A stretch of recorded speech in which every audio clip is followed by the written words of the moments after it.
Talk today all about getting ready for back to school. Joining us now, family therapist Jane Marks. Good morning to you, Jane. Good morning, Kelly. Of course, all the kids getting ready for back to school. But there's a study out there that says more than 60% of high school graduates are not prepared for college. So maybe what are some of those things parents can be doing now, even if their kids are just going to go into high school now as freshmen, to really make sure these 4 years are productive?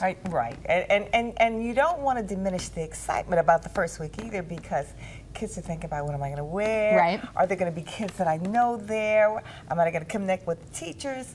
But for parents, what we like to say to them is have a framework or an idea of some specific goals. So where, we always have a starting place, and we start with rebooting health strategies.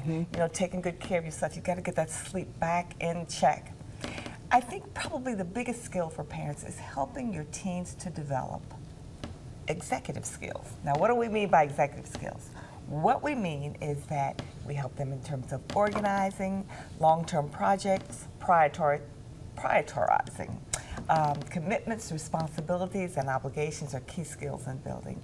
But more importantly, for parents, it's also important to pay close attention to creating balance. Now, parents, keeping an eye out for upcoming events, registrations, report cards, announcements, any opportunity to participate in activities that are designated for school. Commitment and persistence. In other words, does your teen keep his word to himself and others and not default? There are going to be a lot of failing experiences in high schools, and it's important for parents to know, these are going to be teaching moments.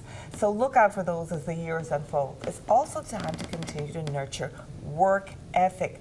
Pay attention to consistency, pay attention to grades, note the ones, note projects that are ahead. Now, one of the things that we've talked about, Kelly, for years is practice language skills. It is a time in your teens' lives for them to learn to put language on issues, because they're going to have to be assertive for the rest of their lives. So high school is a wonderful starting point. Now, some things to consider in high schools also.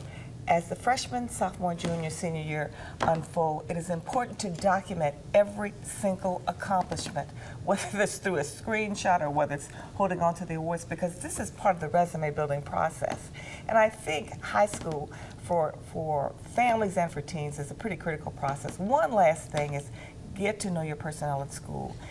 To have a fabulous relationship with a school counselor so that you can stay on top of issues before they become big issues is a very big part of preparation for high school readiness. And these 4 years certainly going to fly by. I remember being a freshman, and you'll hear from the seniors saying, it's going to go so quick, and you're like, I don't want to hear it. Yeah. But this is something that's so true, and these are very critical years to really set you on a good path. Very, skill building years. That's what we talk about. These are the years when they prepare you to go out into the world. Not that they're not already out in the world, but so much of kids' lives now are focused on technology. And then we're talking about skill building with people, interacting with people, learning how to solve problems, not just through the use of technology, but through relationships.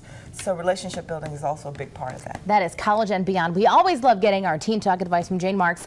And can you believe we have heard it has been 15 years that you have been with us here on WTXL, especially here on Sunrise. So we had to, of course, say thank you to Jane, because you have been absolutely phenomenal. 15 amazing years. You're here every other week with us, and we always look forward to it. We know we can count on you and all the parents out there doing the same. So thank you so much. Thank you. 15 years. I cannot believe it. I think you're the longest serving employee at WTXL. You're it. You're the queen here. So we are so glad you are here. We always enjoy you stopping by and all the great things you're doing for the community. This is just one small part. So this is a little token of our appreciation. Jane, thank you so much. All this advice online, WTXL.tv. Don't go away. We are back in just 2 minutes.